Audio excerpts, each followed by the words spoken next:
Baik, Assalamualaikum warahmatullahi wabarakatuh.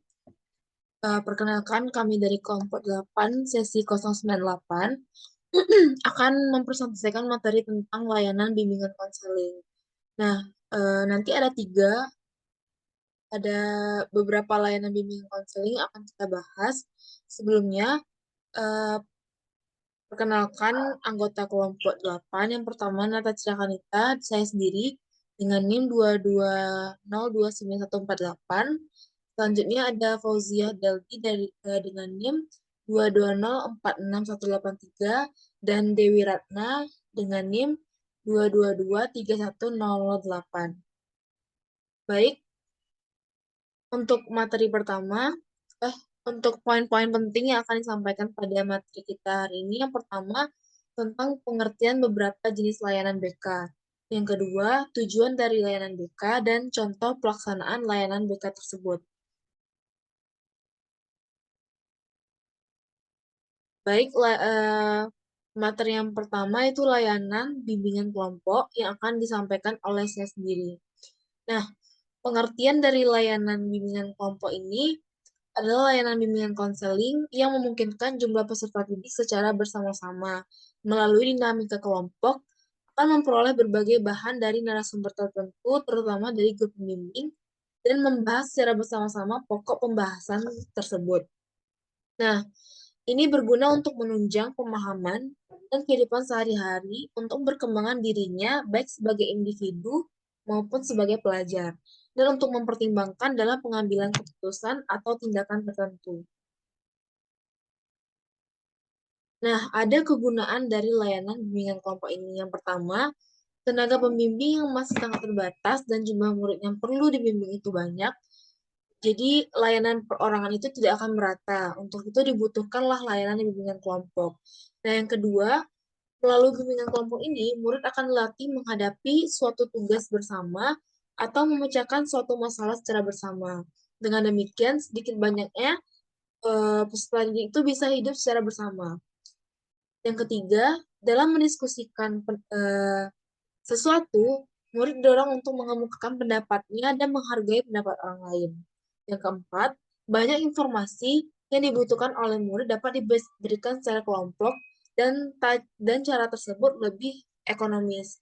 Yang kelima, melalui bimbingan kelompok, beberapa murid menjadi lebih sadar bahwa mereka sebaiknya menghadapi penyuluh untuk mendapat bimbingan secara lebih dalam. Dan yang keenam, melalui bimbingan kelompok, ahli bimbingan yang baru saja diangkat dapat memperkenalkan diri dan berusaha mendapat kepercayaan dari murid. Selanjutnya ada tahap pelaksanaan layanan bimbingan kelompok. Yang pertama, tahap perencanaan yang mencakup kegiatan mengidentifikasi topik yang akan dibahas, lalu membentuk kelompok, menyusun jadwal kegiatan, menetapkan prosedur layanan, menetapkan fasilitas layanan, dan menyiapkan kelengkapan administrasi. Nah, tahap yang kedua itu pelaksanaan. Itu bisa mencakup komunikasi rencana pelayanan, dan penyelenggaraan dari layanan bimbingan kelompok tersebut dengan tahap-tahap pembentukan, peralihan, kegiatan, dan pengakhiran. Nah, tahap yang ketiga ada evaluasi. Evaluasi ini mencakup kegiatan menetapkan materi evaluasi atau apa aja sih yang akan dievaluasi, menetapkan prosedur, standar evaluasi, menyusun instrumen evaluasi, dan mengolah hasil evaluasi instrumen. Tahap yang keempat itu analisis hasil evaluasi. Nah, di tahap keempat ini ada kegiatan menetapkan norma atau standar analisis, melakukan analisis, dan menafsirkan hasil analisis. Tahap kelima ada tindak lanjut. Dan tahap keenam adalah laporan atau kita membuat laporan yang mencakup kegiatan atau laporan pertanggungjawaban kegiatan tersebut. Itu ntar ada dokumentasi dari laporan layanan bimbingan kelompok. Nah, yang selanjutnya ada layanan advokasi yang akan disampaikan oleh Fauziah Deldi. Kepada Fauziah, dipersilahkan. Terima kasih kepada moderator yang telah memberikan saya kesempatan untuk menjelaskan materi tentang layanan advokasi. Nah, sebelum itu kita harus memahami dulu pengertian dari advokasi. Layanan advokasi adalah layanan BK yang membantu peserta didik untuk memperoleh kembali hak-hak dirinya yang tidak diperhatikan atau mendapatkan perlakuan yang salah sesuai dengan tuntutan karakter cerdas dan terpuji. Yang kedua ada juga pengertiannya, itu salah satu fungsi konseling adalah fungsi advokasi yang artinya membela hak seseorang yang tercederai. Sebagaimana diketahui bahwa setiap orang memiliki berbagai hak yang secara umum dirumuskan dalam dokumen HAM atau hak asasi manusia. Berdasarkan HAM, itu disebut orang memiliki hak-hak atau jaminan keberadaannya, kehidupan, dan perkembangannya. Selanjutnya, moderator.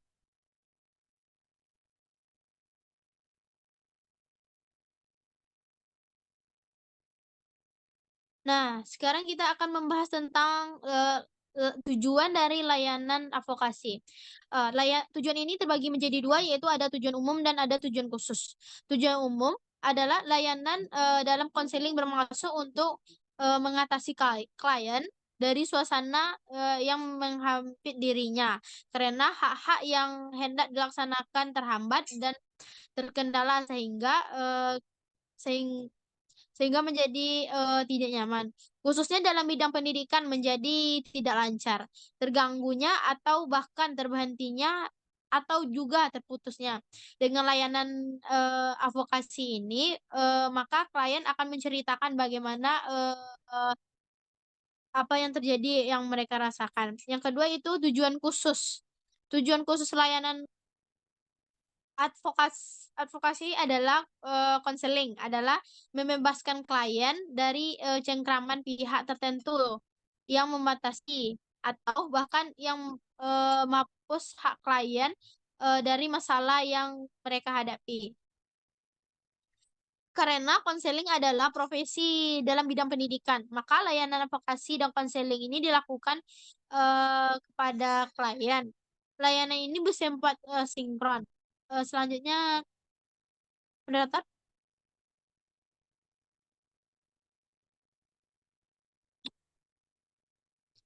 Nah, layan materi pada layanan advokasi. Yang pertama yaitu isi atau materi layanan eh, advon berfokus pada klien yang terkena perilaku negatif oleh pihak-pihak tertentu sehingga sangat merugikan bagi klien itu sendiri. Yang kedua yaitu berkenan materi karakter cerdas. Konselor setiap hari mengangkat materi karakter cerdas pada berbagai aspek layanan agar seluruh kegiatan layanan atau isinya diwarnai oleh suasana perilaku atau penampilan dengan produk dengan prospektif karakter yang cerdas. Selanjutnya udah Rata.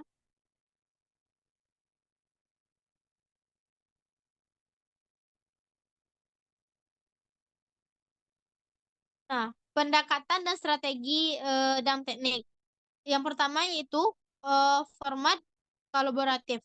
Karena adanya advokasi menyangkut sejumlah pihak yang terkait. Apabila pihak-pihak tertentu itu ada yang berdasarkan pada tingkat atau level tertentu sama atau beda, maka format layanan adalah kolaboratif. Yang kedua yaitu strategi BMB,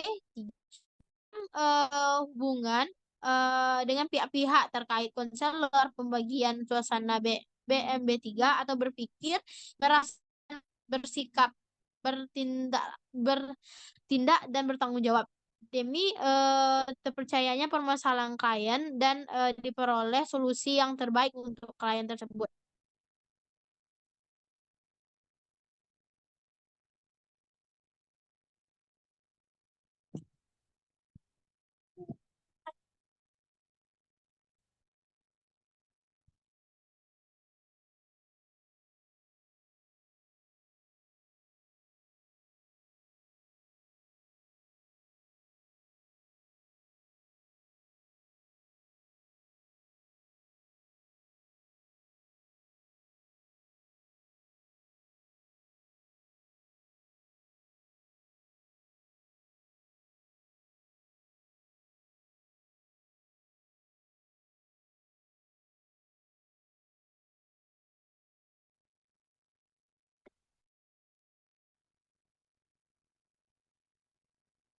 Baik, selanjutnya materi tentang pembahasan selanjutnya itu teknik.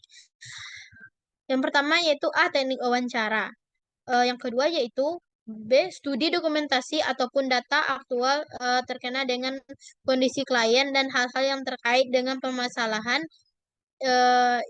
implementasinya. Yang C yaitu solusi tentang pengembalian hak klien yang diambil dari pihak yang eh, berkewenangan dapat dengan diperlakukan dengan cara tingkah laku ataupun atas hasil musyawarah dengan pihak-pihak yang terkait. Selanjutnya, moderator.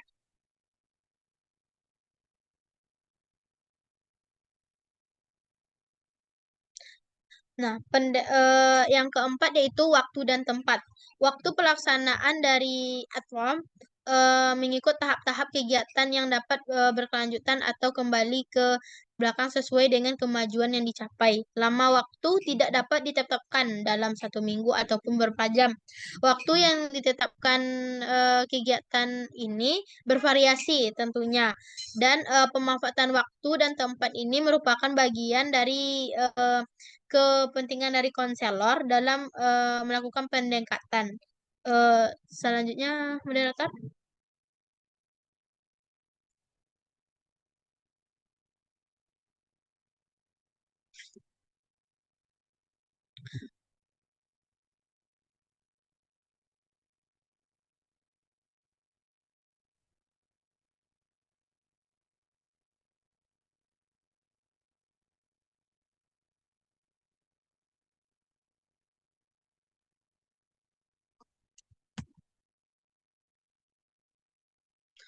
Hmm. Nah, layanan advokasi ini operasional atau layanan SPO. Yang pertama itu perencanaan. Nah, selain berisi tentang identifikasi klien, secara lengkap beserta masalah yang dari awal. Juga berisi tentang konferensi atau berbagai pengembangan dari pihak-pihak terkait. Rancangan layanan ini juga membuka atau diselenggarakan berbagai temuan. Yang kedua yaitu berorganisasi unsur-unsur dan sarana layanan. Setelah meren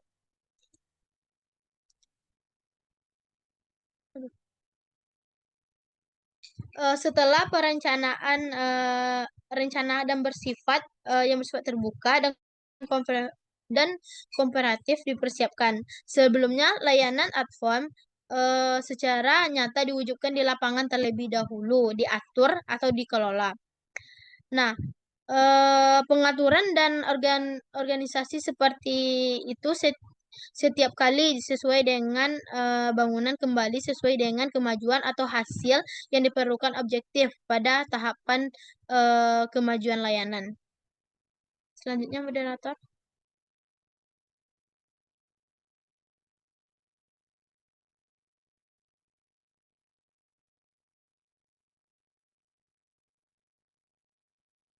Nah, yang ketiga yaitu pelaksanaan layanan. Rancangan atau sarana awal yang ditetapkan, disiapkan, atau dimanfaatkan sebesar-besarnya untuk kelancaran dan keberhasilan layanan. Yang keempat yaitu penilaian. Penilaian terhadap hasil atau proses pelayanan dilakukan oleh para konselor. Eh, yang kelima yaitu eh, tidak lanjut dilakukan sesuai dengan hasil penilaian secara prospektif terhadap layanan yang dimiliki. Kegiatan layanan AVA ini diakhiri dengan disusunnya dengan laporan pelaksanaan program yang disampaikan kepada pihak-pihak tertentu sesuai dengan keperluannya. Eh, Selanjutnya, moderator. Nah, selanjutnya itu pengertian dari layanan mediasi. Sebenarnya itu pengertiannya. Istilah mediasi terkait dengan istilah media yang berasal dari kata medium yang berarti perantara. Mediasi biasanya dimaknai dengan suatu kegiatan yang mengatari atau menjadi wasilah atau penghubung yang semulanya terpisah. Dan juga dengan layanan mediasi ini konselor berusaha untuk membangun hubungan di antara mereka. sehingga mereka memperhatikan dan tidak merugikan dari semua pihak. Selanjutnya moderator.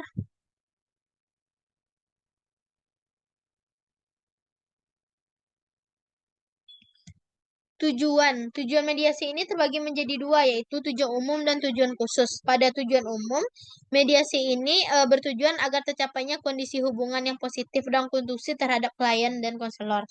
Tujuan khusus yaitu dengan terjadinya perubahan atas kondisi awal, yaitu negatif atau bertikai atau bermusuhan, menjadi bersahabat dengan adanya mediasi ini. Selanjutnya moderator.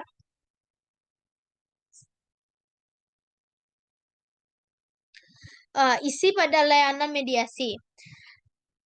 Masalah atau isi yang dibahas dalam layanan mediasi ini ada hal-hal yang terkait. Yang pertama yaitu pertikaian atau kepemilikan sesuatu. Yang kedua yaitu kejadian antara siswa atau kelompok siswa. Yang ketiga yaitu permasalahan yang tersinggung. Yang keempat yaitu dendam atau hal yang disakiti. Yang kelima yaitu tuntutan atas hak dan lain-lain. Selanjutnya moderator.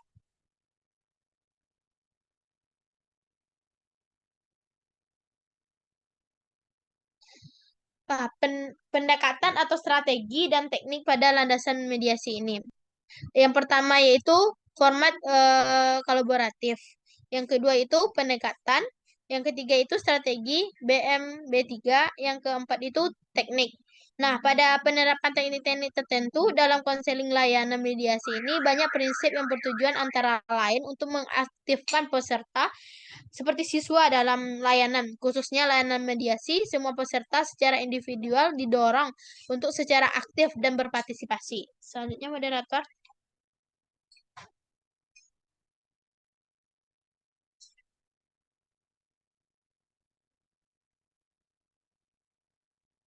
Nah, sekian penyampaian materi dari Zia tentang layanan advokasi dan layanan mediasi. Selanjutnya saya kembalikan kepada moderator.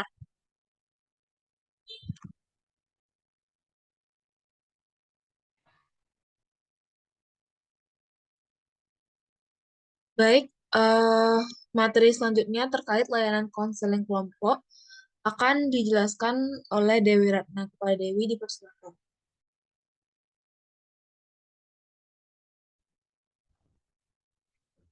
Baik, terima kasih kepada moderator yang telah memberikan kesempatan kepada saya menjelaskan materi sebelumnya mengenai jenis-jenis layanan konseling. Jenis layanan nah, layanan konseling kelompok. Nah, di mana pengertiannya yaitu konseling kelompok adalah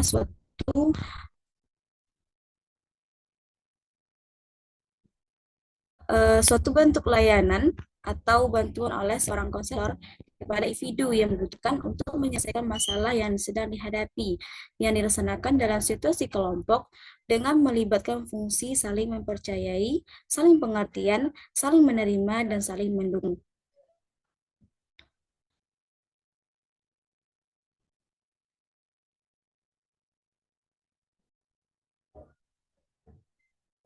Nah, adapun tujuan dari layanan konseling kelompok ini, menurut Winkel dan Hastuti, tujuan konseling kelompok yaitu yang pertama, masing-masing anggota kelompok memahami dirinya dengan baik dan menemukan dirinya sendiri. Yang kedua, para anggota kelompok mengembangkan kemampuan berkomunikasi satu sama lain sehingga mereka dapat saling memberikan bantuan dalam menyelesaikan tugas-tugas perkembangan yang khas pada fase perkembangan mereka. Nah, yang ketiga, para anggota kelompok memperoleh kemampuan mengatur dirinya sendiri dan mengarahkan hidupnya sendiri. Yang keempat, para anggota kelompok menjadi lebih peka terhadap kebutuhan orang lain dan lebih mampu menghayati perasaan orang lain. Yang kelima, masing-masing anggota kelompok menetapkan suatu sasaran yang ingin mereka capai, yang diwujudkan dalam sikap dan perilaku yang lebih konstruktif. Yang keenam, para anggota kelompok lebih berani dan menerima risiko yang wajar dalam bertindak daripada tinggal diam dan tidak berbuat apa-apa.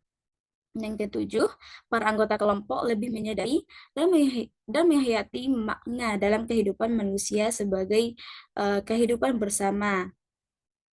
Yang kedelapan, masing-masing anggota kelompok semakin menyadari bahwa hal-hal yang memperhatikan bagi dirinya bagi dirinya sendiri, kerap juga menimbulkan rasa prihatin dalam hati orang lain. Dan yang ke-9, para anggota kelompok belajar berkomunikasi dengan anggota-anggota yang lain secara terbuka, saling baik dan menerhadap.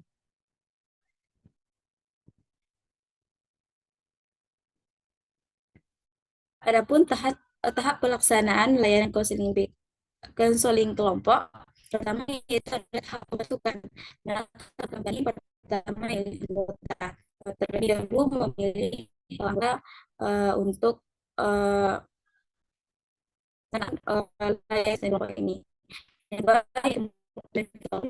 ini masalah yang hadapi. Ketiga itu aku dapat konseling kelompok. Yang keempat, materi kalau konseling kelompok itu menentukan materi apa yang akan dibahas dalam layanan konseling kelompok ini.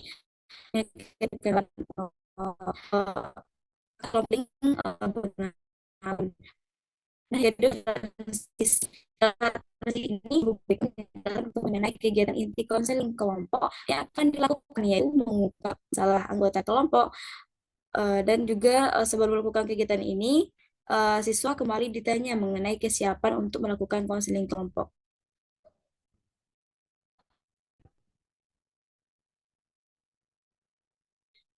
Nah, hingga tahap kegiatan konseling kelompok yaitu di mana anggota kelompok memusatkan perhatian kepada tujuan yang ingin dicapai, mendiskusikan topik, dan menyelesaikan masalah kepercayaan diri yang sedang dihadapi.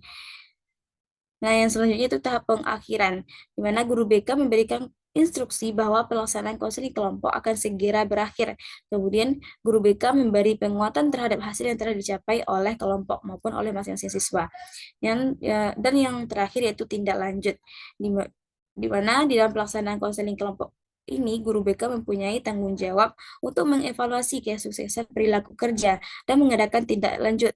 Tahap ini dimaksudkan untuk mengetahui sejauh manakah konseling kelompok yang telah dilaksanakan mencapai hasil dan tindakan apa yang selanjutnya akan dilakukan oleh guru BK.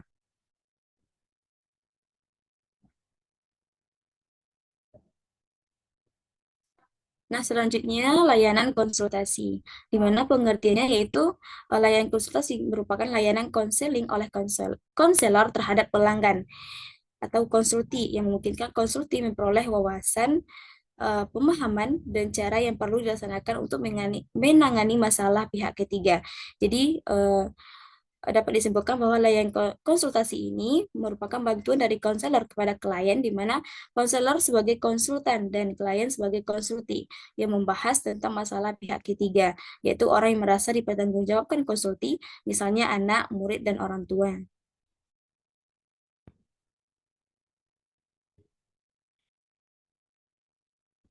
Nah, ada tujuan dari layanan konsultasi ini. Yang pertama ada dua tujuan, yang pertama tujuan umum dan tujuan khusus.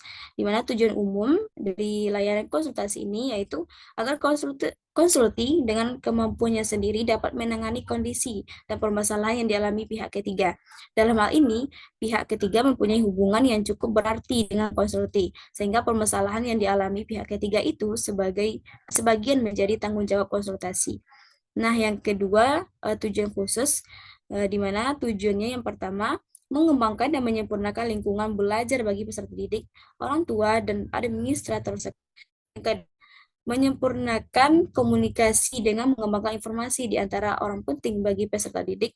Yang ketiga, mengajak bersama pribadi yang memiliki peranan dan fungsi bermacam-macam untuk menyempurnakan lingkungan belajar. Yang keempat, memperluas layanan dari para ahli. Yang kelima, memperluas layanan pendidikan dari guru dan administrator. Yang ketujuh, membantu bagaimana belajar tentang perilaku. Yang kedelapan, menciptakan suatu lingkungan belajar yang baik. Dan yang kesembilan, menggerakkan organisasi yang mandiri. Next.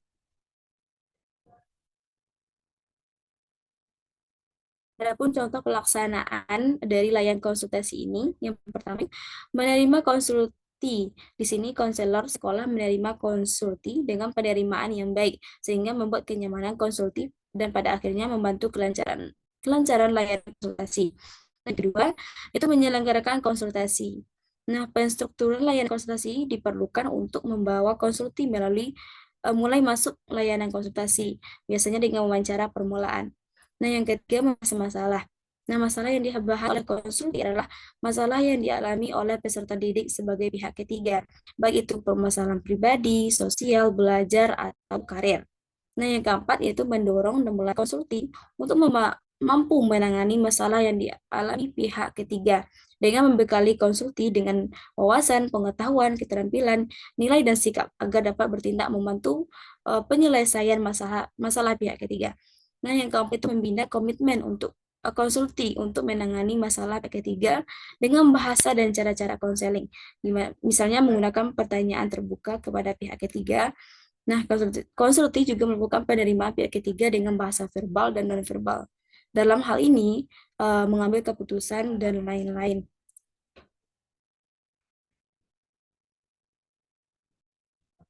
Nah, mungkin sekian dari saya. Oke, berikan kepada moderator. Baik, terima kasih Pak Dewi. Dengan berakhirnya materi tentang layanan konsultasi tadi, maka berakhirlah materi kita dari kelompok 8. Buat teman-teman yang ingin menambahkan materi, menanggapi, maupun bertanya, bisa langsung ke forum diskusi yang telah kami siapkan di e-learning. Baik, mungkin sekian dari kami. Terima kasih atas segala perhatian dan mohon maaf atas apabila ada kesalahan. Assalamualaikum warahmatullahi wabarakatuh.